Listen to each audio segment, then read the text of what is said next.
স্বামী কয় তালের পিঠে খাবে। আমারও মনটা চাচ্ছিল যে হ্যাঁ তালের পিঠে খাবো। পরে কইছিলাম যে যদি বাজারে পাও দুটো তাল কিনে নিয়ে আইসো। তাল কিনে নিয়ে আইসে। ইউটিউবে গেলাম যে তালটা কীভাবে মানে রসটা বের করতে হয়। তা দেখে মনে করেন যে এই তো তালগুলো সেভাবে ছুলে নিছি। কিন্তু আমি আসলে আগে কখনোই তাল এরকম গুলাইনি বা তালের রস বের করিনি। মা বের করে দিত বা শাশুড়ি বের করে দিত, সেই অনুযায়ী শুধু পিঠা বানাই খাইতাম। তো ইউটিউবে দেখলাম যে এইভাবে করে বটি দিয়ে তালের থেকে আঠি থেকে তালের যে রস বের করব মানে আঁশগুলো আলাদা আলাদা করে নিচ্ছে। আর আপনাদের ভাই বলতেছে যে এইভাবেও নাকি করা যায়, যে আলু কুচনি নাকি কুচনি আছে ওই কুচনি দিয়ে বলে করা যায়।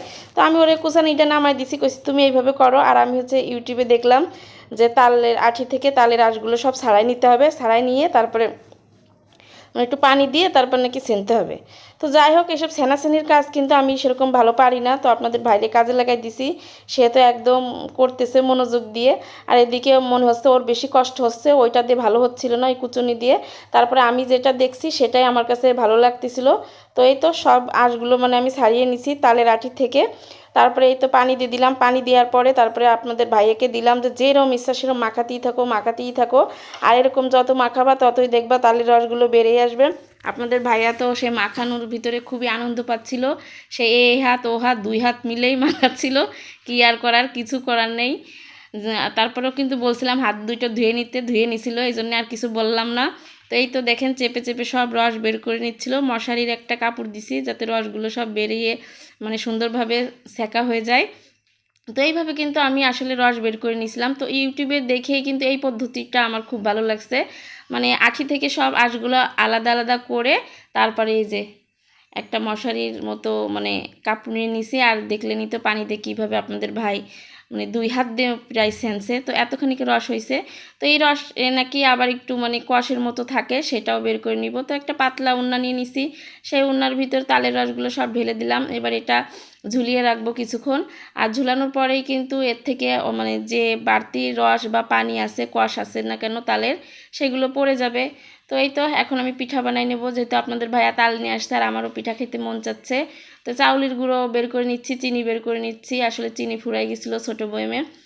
তো যেটা ওই যে আমি দেখতে পাচ্ছেন যে আমি একদম সিঙ্কের উপরে তালের ওই যে উন্নাটা ঝুলিয়ে রাখছি, ওইভাবে কষ পড়ে যাবে। 2-3 ঘন্টা পরে আমি ওইখান থেকে নিয়ে মানে উঠিয়ে রাখবো। আর এখানে হচ্ছে আমি চাউলের গুঁড়ো দিয়ে দিলাম, নারকেল দিয়ে দিচ্ছি, আর চিনি দিয়ে দিচ্ছি, আর লবণ।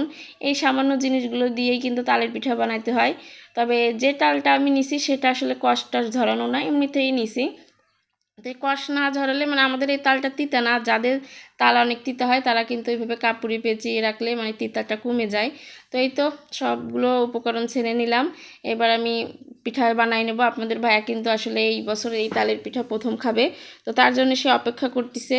তো আমিও বানিয়ে নিচ্ছি। তো আমি ভাবলাম ফ্রাই প্যানে দিই, তাহলে হচ্ছে অনেকগুলো পিঠা একসাথে বানানো হয়ে যাবে। আমিও কড়াইতে বেশিরভাগই বানাই, কিন্তু সেই কড়াইতে এখন দিইনি যে একবারে অনেকগুলো পিঠা হয়ে যাবে ফ্রাই প্যানে।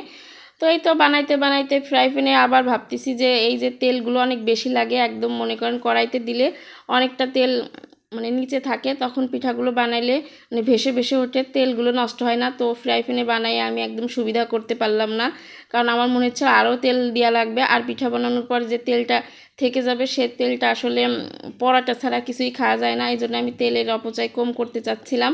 তো ভাবলাম যে না, এই ফ্রাই প্যানে আর বানানো যাবে না। তো আমি একটা কড়াই নিয়ে নেব। এরপরে প্রথমবার এতেই বানালাম ফ্রাই প্যানে।